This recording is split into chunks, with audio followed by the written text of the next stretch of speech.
కుప్పించేగసిన కుండలంబుల కాంతి గగన భాగం వెల్ల గప్పిగొనగా ఒలిగిన నోర్వక ఉదరంబులోనున్న జగముల వేగున జగతి కదల చక్రంబు చేపట్టి చనుదెంచురయమున పైనున్న పచ్చని పటముదార నమ్మిటి నాలావు నగుబాటు చేయక మన్నింపుమని క్రీడి మరల నిరువా కలిగి లంఘించు సింహంబు కయని మెరసి నేడు భీపుని దంపుదు నిన్నుగాకు విడువు వచ్చినాయంచు మద్రిక సృష్టి చలలి మనుజంచు దేవుండు దిక్కు నాకు అని భీష్ముడు శ్రీకృష్ణుడు వేడుకుంటాడు. కృష్ణ, నీ చేతిలో చావడం కంటే నాకు ఇంకా అదృష్టం ఏముంది, రమ్ము అని సంహరించుకొని వేడుకుంటాడు.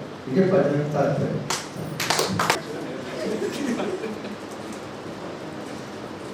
ఏంటో చెప్పాలంటే,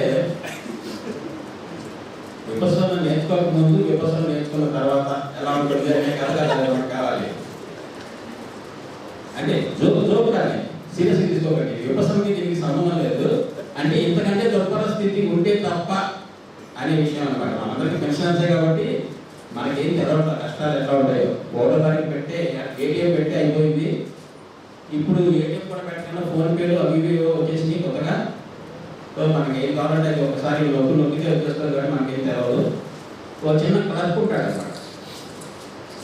ఈ మేక కదా, ఒక చిన్న క్లర్క్ ఉంటాడు. వాడికి ఒక సింగిల్ బెడ్రూమ్ పోర్షన్ ఉంటుంది. ఇక అంతకంటే పెద్దదుంటే బాగానే 3 బెడ్రూమ్ పోర్షన్ ఏదైనా తీసుకుంటే మంచి ప్రమాణంగా ఉంటుంది. లిఫ్ట్ అన్ని ఆహారం ఉంది, కింద కార్ పార్కింగ్ ఉంది, బాగోదని కాదు. వాడికి ఉన్న ఆర్థిక స్థితికి ఒక చిన్న ఇది ప్లస్ ఆఫీసులో ఉండే ప్రజలతో ఇంటికి ఆఫీస్ ఫైల్స్ కూడా తీసుకొచ్చి ఇంట్లో పనిచేసుకుంటూ ఉంటాడు. సరే, ఒక కొడుకు ఒక కూతురు, చిన్న పిల్లలు. వాళ్ళు వచ్చేసి విపరీతంగా అల్లరి చేయడం, వీడికి చిరాకు కొట్టడం, ఆ పని చేసుకొని కన్నా భార్య పొద్దున్న నుంచి నేనే పడుతున్నట్టు మీరు వచ్చినాక మళ్ళీ ఫైల్స్ చేసుకుని కూర్చుంటారు. కసేపు పట్టుకోవచ్చు కదా మీకు వంట వండడానికి, అది ఇదని విసుక్కోవడం. ఈ విధంగా దుర్భరం అయిపోతున్నారు జీవితం.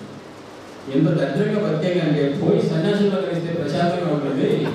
ఈ పిల్లలు ఇదంతా ఏంటి తప్పని చెప్పి సన్యాసుల దగ్గరికి వెళ్ళిపోతారు.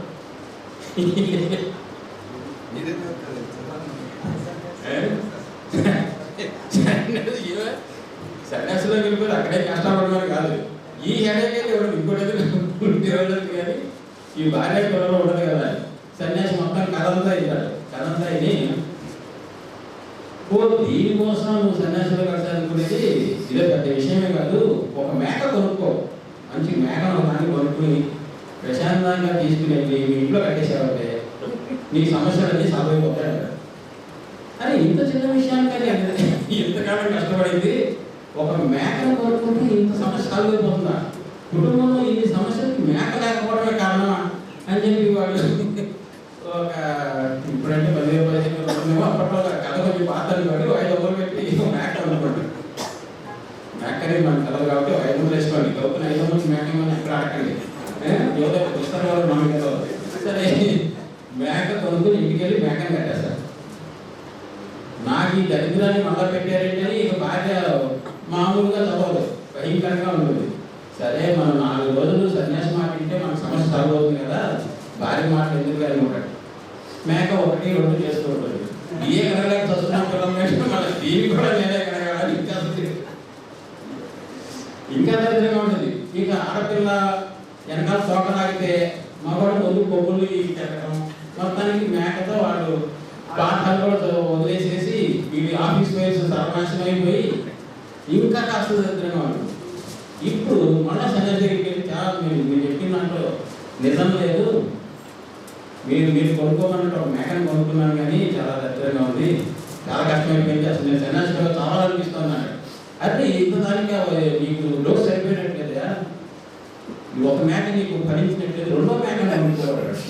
సరే, మళ్ళీ ఇంకా ఇది లాస్ట్ అంటే లాస్టే నీకు ఎందుకు ఇక నాయకి డబ్బులు వస్తానికంటే వద్దు, ఇంకొక మేకను కొనుక్కొని సమస్య సాల్వ్ అవుతుంది. సరే రెండో మేకను కొనుక్కొని వెళ్తాడు. ఆ మేక పక్కన ఈ మేక అయితే ఇప్పుడు ఈ మేక మీద ఆ మేక ఎక్క, ఆ మేక మీద ఈ మేక ఎక్క, ఇంకా అసలు నరకానికి పర్వకాశంలో పీక్స్ అసలు. సో ఈ వచ్చింది ప్రశాంతంగా తాగంటే ఇప్పుడు పరాకాష్లో ఈ దరిద్రం ఇంట్లో ఇంకా అన్నం పడదనే పరిస్థితి వస్తుంది. మేకల వాసన, మేక మడుగు టూలు వాసన, ఇది ఎక్కడ జీవితంలో బాబు సన్యాసులకి పొట్ట తక్కువ ఉన్నట్టుంది. వాళ్ళ దగ్గరికి వెళ్ళి అనవసరంగా నాశనం అయిపోయాడు. సరే మళ్ళా వెళ్తాడు, ఏదో తప్పదు ఏదో సన్యాసులు నేర్చుకోండి ఏదో చేసుకోండి అని మళ్ళా సన్యాసి దగ్గరికి వెళ్ళి ఆ రెడ్డి దగ్గరికి వెళ్ళి ఏంటి మీ వాడంటే చెప్పాడు, ఎస్టేట్ 2 మేకలు కొనుక్కోమన్నాడంటే మా వాడికి అంత సరిగ్గా తెలియదు, 2 మేకలు అయితే కొంచెం సమస్యగానే ఉంటుంది, వాడికి తెలియకుండా చెప్పాడు. ఏమంటావు బాబు, ఒక మేకను అమ్మేసేయమన్నాడు. ఇప్పుడు ఒక మేకను అమ్మేస్తాడు. అమ్మాయ్య సగం దగ్గర తగ్గిందని అంటున్నాడు ఆవిడ. వీడికి కూడా సగం దగ్గర తగ్గినట్టుగా అనిపిస్తుంది. అది మీకు అర్థమైంది. తర్వాత ఏముంది, ఈ కొంచెం పర్వాలేదండి మళ్ళీ సన్యాసి దగ్గరికి వెళ్తాడు. 2 మేకలు కూడా. ఆ తర్వాత శుభ్రంగా ఇల్లు కడుక్కుని తలడు పోసుకుని పిల్లలందరూ కొత్త బట్టలు వేసుకుని ఉడికెళ్ళి వచ్చి ఇంట్లో పిల్లలకి 4 రోజుల నుంచి లేని హోంవర్క్ అంతా క్లియర్ చేసి వాడి పాత ఫైల్స్ అన్ని రిలీజ్ చేసుకుని మంచి పకోడీలు వేసుకుని భార్యతో కలిసి కూర్చొని కబుర్లు చెప్పుకుంటూ ఉంటే ఎంత హాయిగా, ఎంత ప్రశాంతంగా, సుఖవంతంగా జీవితాన్ని ఇది ఇలా బతకాలి. చక్కగా నాకు 2 పిల్లలు, చక్కని జీవితం, సింగిల్ బెడ్రూమ్, హాయిగా మా ఆవిడ పట్టి ఒకరిని అమ్మాయి వేస్తుంది, వెళ్ళేటప్పుడు పిట్టిని కట్టిస్తుంది, చెప్పులు పాలిష్ కూడా చేస్తుంది, స్కూటర్ స్టార్ట్ చేసి వెళ్ళిపోవడం, ఇంటికి రావడం. అమ్మ ఆ మేకలు ఉంటే మాత్రం ఎంత నాకు మేకలు లేవు కాబట్టి ఎంత హాయిగా ఉంది అనుకుంటా. కథలో నీతి ఏంటంటే మనకున్న స్థితి కంటే ఇంకా దరిద్రాన్ని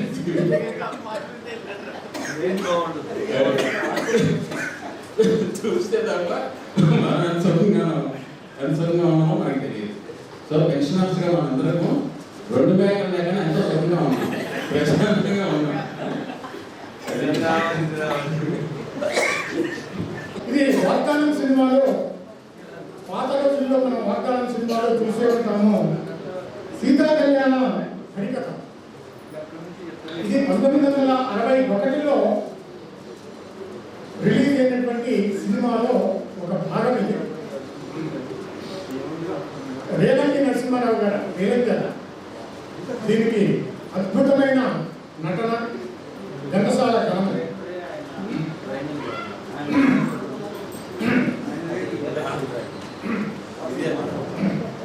అవసరమైతే నచ్చదు.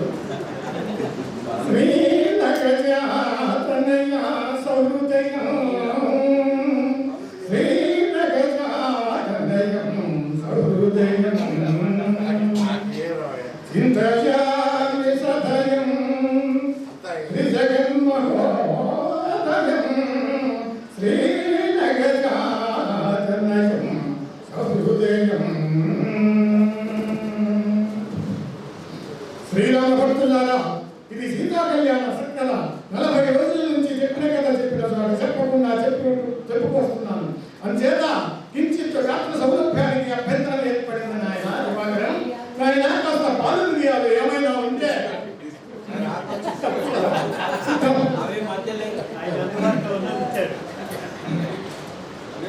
భక్తులారా, సీతామహాదేవి స్వయంవరానికి మున్నోకాల నుంచి చేసిన విరాజనీయులలో అందరినీ ఆకర్షించిన ఒకే ఒక దివ్య సుందరమూర్తి. ఆహా, ఎవరి అంటే రఘురాముడు రమణీయ వినీల ఘనశ్యాముడు, రమణీయ వినీల ఘనశ్యాముడు,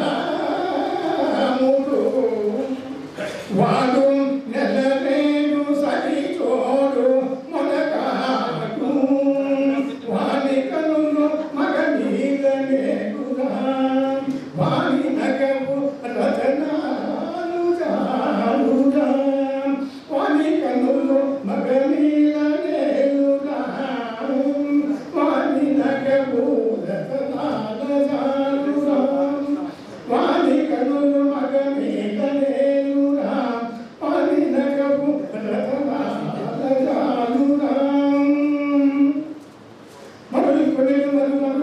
మనోహరుడు రఘురాముడు సనిదని సగడి గిరి సగం గిరి గరి సగం గరి సనిద విస గడి గరి సనిదరిసి నిద వశం నిద నిద బ్రహ్మ గరి రఘురాముడు సనిసం సనిస సగడి గరి గం నిస నిస నిస నిస పద నిస గరి సనిస సని సనిస సనిద నిస నిద పని నవ ప గమస ని ని ని ని ని ప ప ప ప ప స స స స స సం త త త త త ధిమి ని త త త క ధిం తక రఘురాముడు రమణీయ వినీల రఘురాముడు ఘనశ్యాముడు శభాష్ శభాష్ శభాష్ శభాష్ ఆ ప్రకారంగా విజయం చేస్తున్నటువంటి శ్రీరామచంద్రమూర్తిని అంతఃపుర గవాక్షము నుండి సీతాదేవిని ఓడమింద చూసినదై చెంగటనున్న చెలికత్తెతో ఈ విధంగా ఎంత సొగసుగానే ఎంత సొగసుగానే మనసులోనే తోచినాడే మోము కలమలేను మోము కలుమలేను నాలో ఫలము వీడే నాలో ఫలము వీడే శ్యామలాభిరాముని పూజగా శ్యామలాభిరాముని పూజగా నామదే దివసమాయనే ఎంత సొగసుగానే ఎంత సొగసుగానే ఈ విధంగా ఇక్కడ సీతాదేవి ఇలా పరవశమై ఉండగా అక్కడ స్వయంవర సభామండపంలో జనక మహాపతి సభాసదులను చూచి ఈ విధంగా అనియత్నం ఈ ఎలకలారు నాయన గురుపుత్రి సీత వినయాతిక సత్పున ప్రాత ముఖ విజిత లలిత జాల జాత ముక్కంటి వింటి నెక్కడి చూచిన లక్కడి చూదును నేను మక్కువ మీద గమనించి మల్లెల మాల వైచి పిండాడు అని ఈ ప్రకారంగా జగ మహారాజు ప్రకటించగానే సభలోని వారందరూ ఎక్కడి వారు అక్కడ చల్లబడిపోయారు. ఎందుచేతంటే మహావీరుడైన రావణాసురుడు కూడా ఇది నా ఆరాధ్య దైవము పరమేశ్వరుని శాపం, దీన్ని స్పృశించుటే మహాపాపము అని అనుకున్న వారై వెనుతిరిగిపోయారట. అనంతరమున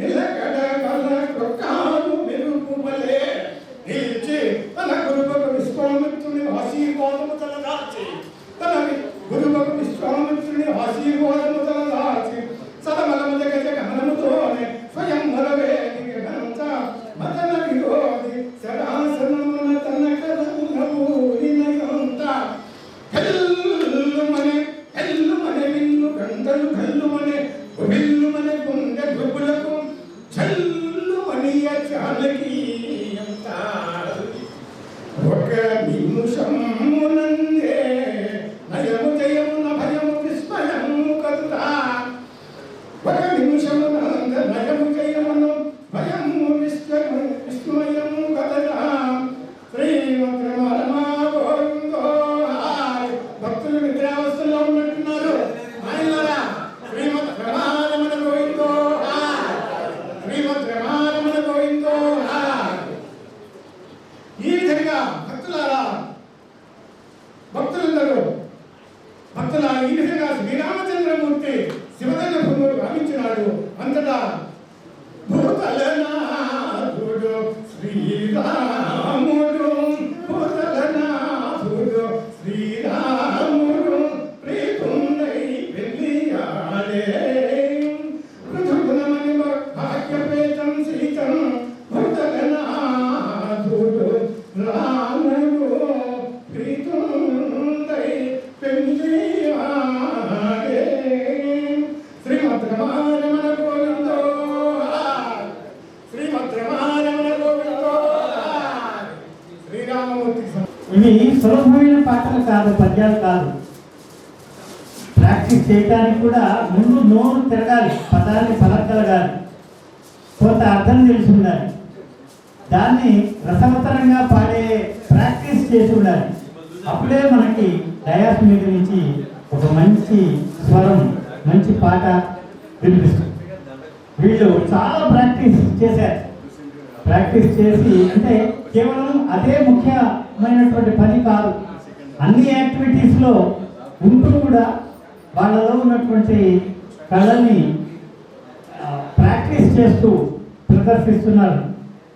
ఈ వీళ్ళ శక్తి పెరుగుతూ మనకు ముందు ముందు మంచి మంచి పాటల్ని, కీర్తనల్ని కూడా పాడగలిగేటువంటి శక్తి వాళ్ళకి భగవంతుడు ఇవ్వాలని కోరుతున్నాం. ఇంకొక విషయం ఏంటంటే మన వృత్తి గాయకులం కాదు, పాడటం కాదు. అభివృద్ధి ఇష్టము పాడాలి అని. కాబట్టి ప్రాక్టీస్ చేస్తే తప్ప ఒక పాటని మన గొంతు నుంచి బయటికి రప్పించలేదు.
లీడర్స్ కొట్లాడుతున్నారు.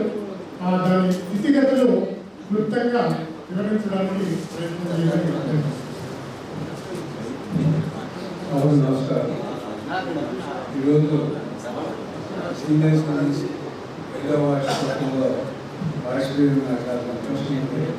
అధ్యక్షురాలు ఆటలో ఈరోజు దేశవ్యాప్త గీతాలు గీతాలు కృష్ణశుభ చెప్పారు. ఎందుకంటే సింధీ ఆర్కెస్ట్రా ఫుల్ ఆర్కెస్ట్రా ఉంటుంది, వాళ్ళు ఆ వృత్తిలో ఉంటారు. కానీ మనవాళ్ళు దాదాపు 60 లక్షల డిపార్ట్మెంట్ పనిచేసి ప్రభుత్వ ద్వారా కూడా చాలా చక్కగా పాడాలి. వాళ్ళందరూ కూడా ఆలోచిస్తున్నారు. ఇంకొక మనస్ఫూర్తిగా ఇష్యూస్ అడిగారు. ల్యాండ్ గురించి ఇప్పుడే పెద్దలు చెప్పారు. అయితే మనకి ల్యాండ్ కనుక దాదాపు అయితే బిల్డింగ్ కన్నా కొంత కష్టం కాదు. ఎందుకంటే హైదరాబాద్లో దాదాపు మన అసోసియేషన్ వల్ల 3,300 మెంబర్స్ ఉన్నారు. ఇక్కడ ఒక 4,000 మంది మెంబర్స్ ఉంటారు. దాన్ని ఇక్కడ ప్రయత్నం చేయాలి. డెఫినెట్గా దాన్ని మనం స్వాగతించాలి. కలుపుకొని ఎడ్యుకేషన్ ఎమ్మెల్యే గారికి చేసే అవకాశం కల్పిస్తున్నారు. వారి సహకారం తీసుకుని మనం ముందుకు వెళ్ళాలి. ఈ సందర్భంగా మన అసోసియేషన్ మన యొక్క ఈ సమాజంలో పౌరులుగా మనకి బాధ్యత ఉంది. అటువంటి బాధ్యత కూడా మన హక్కులు మన బాధ్యతగా సమాజంలో అక్కడ ఉన్నారు. మీకు తెలుసు బిఎస్ఎన్ రిటైర్డ్ ఎంప్లాయీస్ అంతా కలిసి 50 మంది సార్ మంచి విశేషాలు చెప్తున్నారు. ప్లీజ్ ఒక 5 నిమిషాలు వినండి సార్. దాదాపుగా జస్ట్ 2 days బ్యాక్ అది కూడా మనం పంచవార్షికోత్సవం అయింది. ఈ రోజుకి యాదాన్ date donated 3 crores of rupees. మన బిఎస్ఎన్ రిటైర్డ్ ఎంప్లాయీస్ వేరే వాళ్ళకి కూడా అధిక పాత్ర ఉంది. దాదాపు 50 మంది అనాథులకి మనం అరేంజ్ చేస్తున్నాము. గ్రౌండ్ ఫ్లోర్ అయిపోయింది, ఫస్ట్ ఫ్లోర్ అయిపోయింది. సెకండ్ ఫ్లోర్కి కలెక్టర్ గారు ఫెమిదాస్ అని రీసెంట్గా మాట్లాడారు కరీంనగర్. వారు మీరు చెప్పినట్టుగా సోషల్ ఫండ్స్ కూడా 50 lakhs ఇచ్చారు. వాళ్ళు సెకండ్ ఫ్లోర్ కూడా రెడీ ఉంది. సో ఈ రోజుకి 3 కోట్ల రూపాయలు మనం మన రిటైర్డ్ ఎంప్లాయీస్ దందా వేసింది కూడా మనం పెట్టాం. అలాగే కరోనా వచ్చినప్పుడు మన బాధ్యత మనం కూడా పౌరులు భాగం కాబట్టి 1,17,00,000 రూపాయలు మన అసోసియేషన్ కూడా ప్రధానమంత్రి గారికి మనం ఇచ్చాం. ఎందుకు చెప్తున్నా అంటే మనం మన హక్కులు కానీ మన సమాజంలో మన బాధ్యతని 100% రీసెంట్గా ఆంధ్రాను తెలంగాణ పరిస్థితిని అప్పుడు కూడా దాదాపుగా ఆంధ్ర చీఫ్ మినిస్టర్ గారికి 85,000 ఇచ్చాము. ఇక్కడ తెలంగాణ చీఫ్ మినిస్టర్ గారికి 25,000 ఇచ్చాము. అంటే ఎక్కడ కూడా మనం బాధ్యతను తప్పుకోవద్దు. కాబట్టి పెద్దవాళ్ళు సైకిపిస్తాను కాబట్టి ప్రయత్నం చేయాలి. మనం ఖచ్చితంగా జస్ట్ ప్రయత్నంలో ఉండకూడదు. ప్రయత్నం పరిస్థితిని ఆశిస్తున్నాను. సో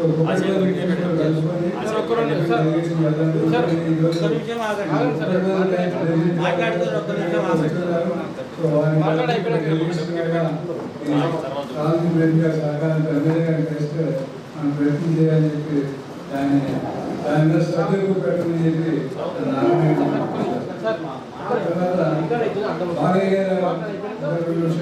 ఆయన స్పీచ్లో మాట్లాడారు. ఎందుకంటే ఫ్యామిలీ పెన్షన్స్కి ఇబ్బందిగా ఉంది, వాళ్ళకి తెలియలేదు. అంత పెన్షన్స్ వాళ్ళ దగ్గర కరెక్ట్ 100% నిజం. ఎందుకంటే లాస్ట్ ఇయర్ కేసు వచ్చింది. ఏదైనా నాకు మాట్లాడినప్పుడు డిఏ రావట్లేదు, 100% మేనేజ్మెంట్ కావాలని మన ఫోన్ చేస్తే మేడం గారి పేరు చూస్తానికి 2,000 నుంచి రావట్లేదు. మన 60 రూపాయలు నాకు ఫోన్ చేస్తే 26 lakhs సర్వీస్ వచ్చినాను.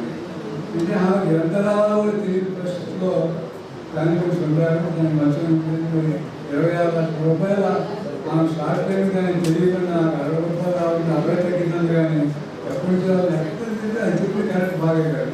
సో ఫ్యామిలీ పెన్షన్స్ కూడా మనం న్యాయం చేయాలి. పెన్షన్స్ అంటే మనం ఉద్యోగించిన వాళ్ళకి మనకు తెలుస్తుంది అన్యాయం జరుగుతుంది కానీ వాళ్ళకి తెలియదు. ఎందుకంటే ఇంకో చిన్న పొరపాటు కూడా మన పొరపాటు కూడా దాన్ని ప్రయత్నించాలి. ఈ ఫ్యామిలీ పెన్షన్స్కి పెన్షన్ డ్రా చేయాలంటే ఇప్పుడు మనకి డిజిటలైజేషన్ ఇవ్వాల్సి వస్తుంది. చేసిన పొరపాటు అంటే చాలా మంది దాదాపు ఇటువంటి కేసులు ఒక హైదరాబాద్లో 400-500 కేసులు ఉన్నాయి. అనేక జిల్లా కేసులు వస్తున్నాయి. వీళ్ళు Aadhaar card date of birth వీళ్ళు చెప్పలేదు. ఆమె ఆధార్ కార్డు ఆమె తెచ్చుకొని ఈ ఆఫీస్కి డేట్ ఇచ్చారు. సో దీనివల్ల దాదాపు ప్రతి నెల కూడా 50 మంది పెన్షన్స్ కావాలి. దానివల్ల వాళ్ళు మాన్యువల్గా సర్టిఫికేట్స్ ఆ సర్టిఫికేట్స్ దానికి కూడా రికార్డ్ చేసింది. ఆధార్ కార్డు మీరు డేట్ ఆఫ్ బర్త్ డేట్గా తీసుకోవద్దు.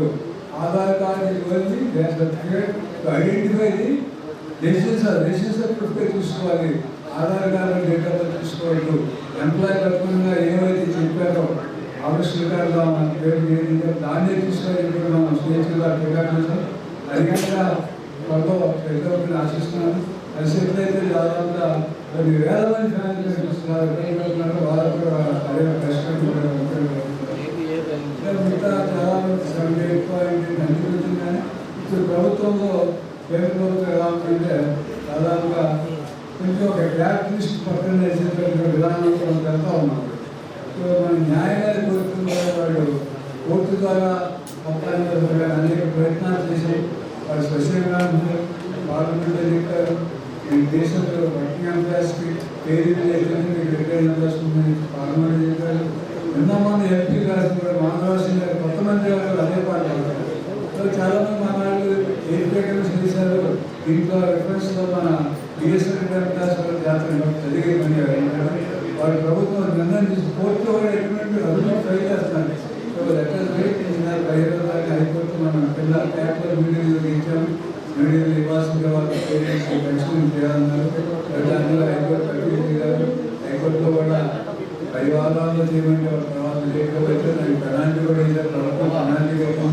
సో లాయర్లు కూడా సంజయ్ కోసం లాయర్ పెట్టాం. హైకోర్టు సిట్టింగ్ లాయర్ ఫీజు యాక్సిడెంటేషన్ దాదాపు 10 రోజుల వాయిదా ప్రశ్నలు మనం పెట్టాల్సింది. అయినా సరే బాగుకుండా మనం పోరాడుతాం. న్యాయం ఎప్పుడైనా గెలిచింది. భారత రాజ్యాంగం చూస్తుంటే కొంచెం మనకి బాగా లేకపోతుంది. దాదాపు 20 సంవత్సరాలు సో న్యాయం అనేది డెబ్యూట్ వస్తుంది. సో రక్షిస్తే కాదు పరిస్థితులు కానీ మనకి హైకోర్టు కూడా మనకు తర్వాత ఉంటే న్యాయం మన పక్కన కాబట్టి బహుశా ప్రభుత్వం ఏమన్నా మంచి ఉద్దేశం వచ్చి సుప్రీంకోర్టు కాబట్టి దీంట్లో వదిలేస్తా ఉంటుంటే పర్లేదు.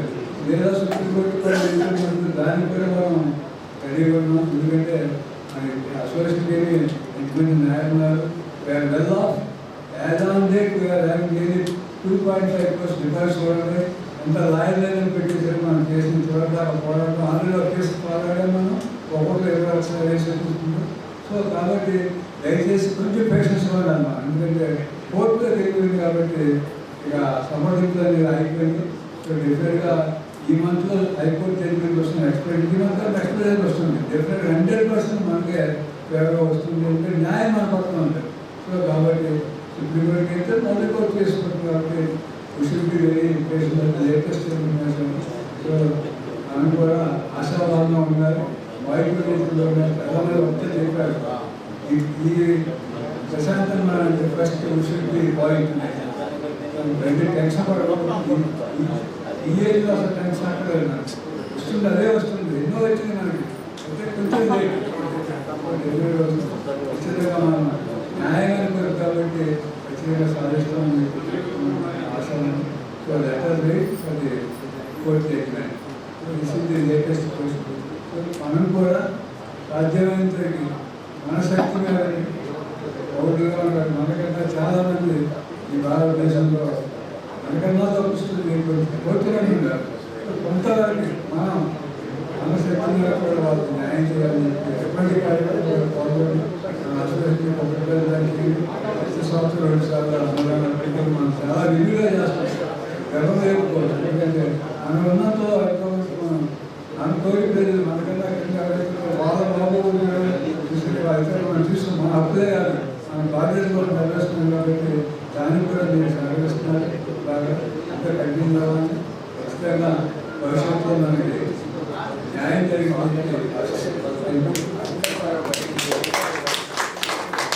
యూనియన్ కార్యదర్శి గారు రిటైర్డ్. అదే కాకుండా ఈ సీనియర్ సిటిజన్ గ్రూప్ అధ్యక్షులు కార్యదర్శి. మరి ఈ గ్రూప్ను ముందుకు నడిపిస్తూ అహర్నిశ పోరాటం చేస్తున్నటువంటి వీరుడు. ఆయనకి ఎంత చెప్పినా తప్పనే ఇంటి పనులు అన్నీ మానేసి ఎప్పుడు పిలిచిన పలికేవాడు నారాయణుడే. మరి ఆయన విసుగు చెందక ఏ టైంలో ఫోన్ చేసినా ఈ జిల్లా నుంచి మారుమూల ప్రాంతాల నుంచి ఆ ప్రాబ్లంని సాల్వ్ చేసేటువంటి ఆయన తెలిసిన సర్కిల్లో కనుక్కొని వెంటనే రెస్పాండ్ అవుతున్నారు. వారికి అందరి తరఫున ధన్యవాదాలు తెలియజేస్తూ వారికి సన్మానం మన రిటైర్డ్ జేటీఓ చంద్రశేఖర్ గారు సన్మానం చేయవలసిందిగా మనవి.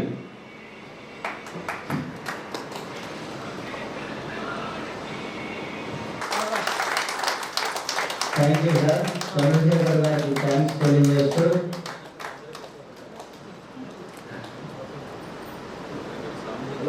మరి తదుపరి ఈ కార్యక్రమానికి మేడం గారు స్టేజ్ పైకి రావాల్సిందిగా మనవి.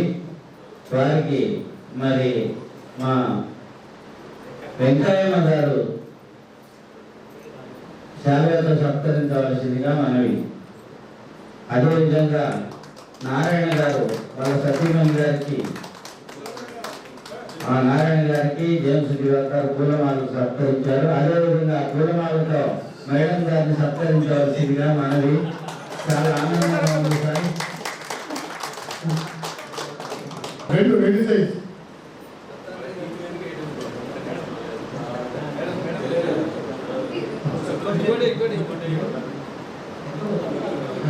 జీవి రమణమ్మ గారు సన్మానం చేస్తారు.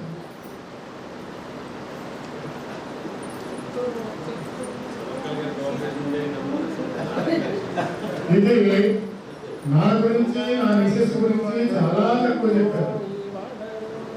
దత్తాత్రి అర్థాంగి చంద్రయ్య గారి గురించి ఏమని చెప్పాలి? రాత్రి లేదు, పగలు లేదు, తెల్లవారుజాము వరకు కూడా నాదా క్రియేషన్స్ లో అప్లోడ్. ఆ ఘట్ట ఎరువుని సహాయ సహకారాలు అన్ని ఇన్ని కావాలని చెప్పడానికి మాటలు సరిపోవు. సెక్రటరీ మహానాయకుడైనటువంటి సుధాకర్ గారిని సన్మానించాల్సిందిగా విజ్ఞప్తి.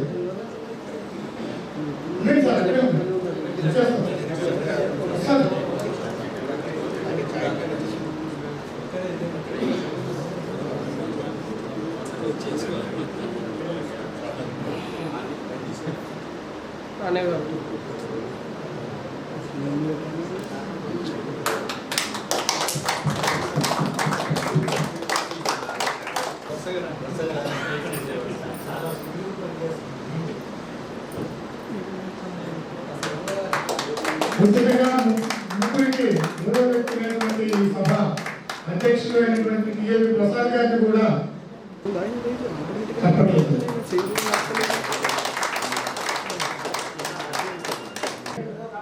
దానికంటే ముందుగా సీనియర్ సిటిజన్స్ గ్రూప్ స్థాపిత నిర్మాత అయినటువంటి ఎన్ఆర్ మధుకర్ గారిని శ్రీకంఠ నరసింహారావు గారు సన్మానం చేయవలసిందిగా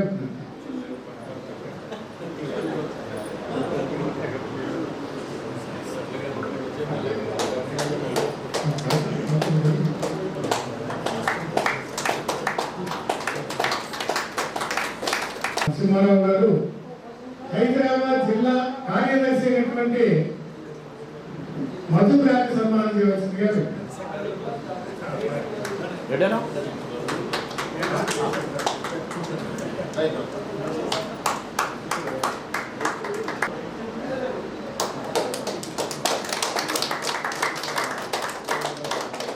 థ్యాంక్ యూ సార్.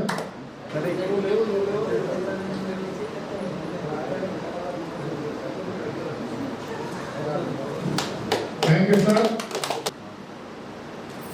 అమ్మా హలో మేకవే కదా.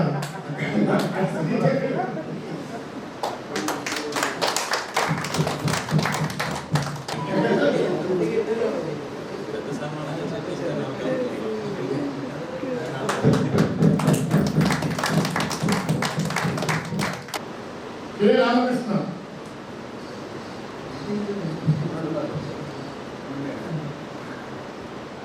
Circle ACS and Kukatpally branch secretary అయినటువంటి శ్రీ లక్ష్మీ ప్రసాద్ గారిని సన్మానం చేస్తారు.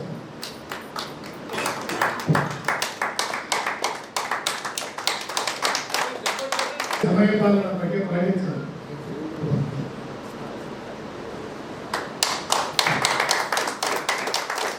Thank you sir.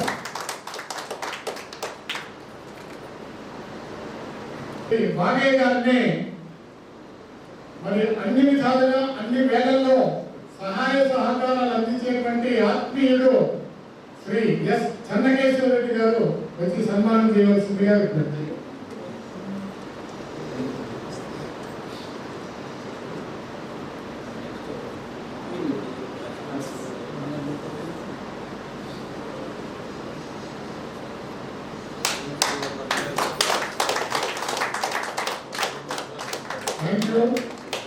Chennakeswara Reddy.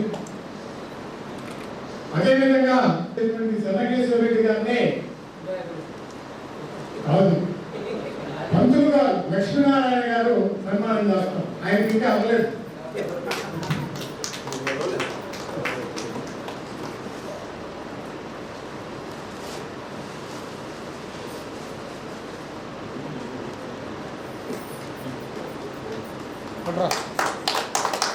ఆనందించేటువంటి మహా వ్యక్తి శ్రేయస్వాసులైనటువంటి కె రామకృష్ణను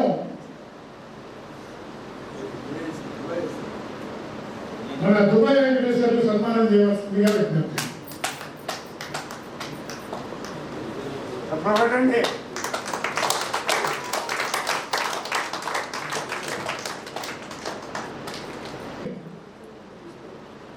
జి సత్యనారాయణ గారికి సన్మానం చేయవలసిందిగా విజ్ఞప్తి.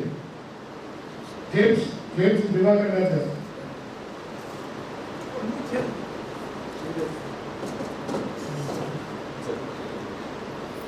అక్కడే కూర్చోండి, లేవకండి. గ్రూపు ఫోటోకి ఇదే sir. Vice president circle vice president అయినటువంటి దయానంద రెడ్డి గారిని దుబాయ్ వెంకటేశ్వర్లు సన్మానం చేస్తారు.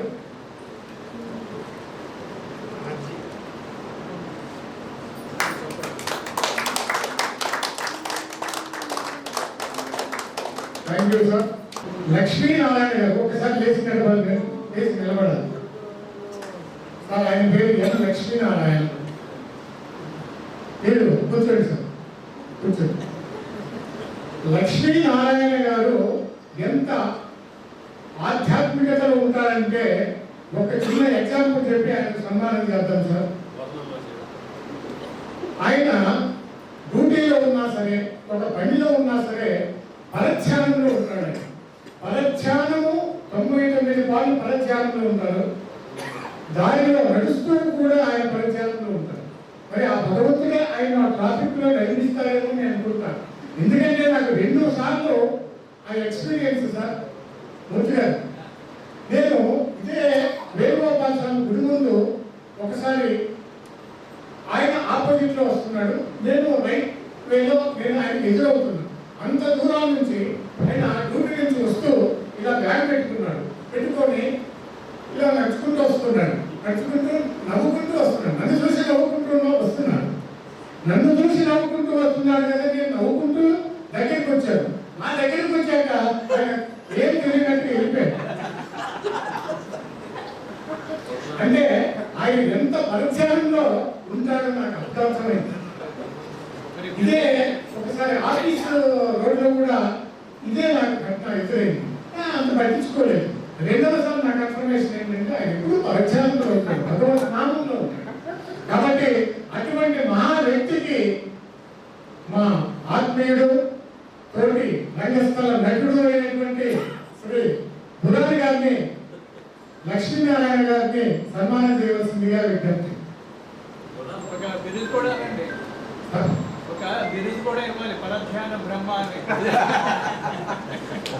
అది లాస్ట్ ఇయర్ ఇచ్చాము సార్. ఏమి ఇచ్చాము ఆయన లిస్టు ఎక్కడో ఉంది.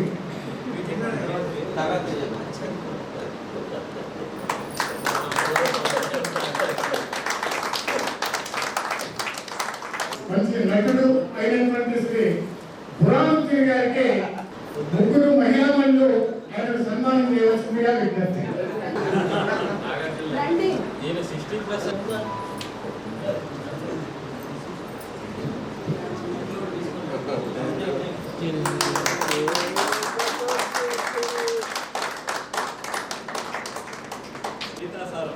గీతా సారాన్ని అందిస్తున్నటువంటి మహిళా వెంకన్నయ్య గారికి కల్మషం లేని నిష్కల్మషి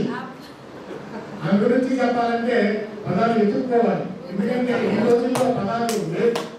అటువంటి పదాలతో ఆమెను సన్మానించాలి.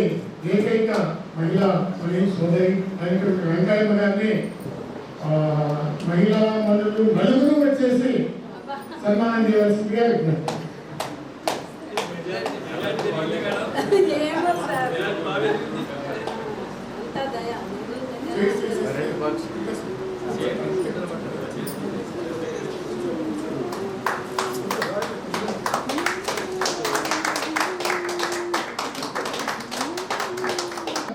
చేస్తారు. మేడం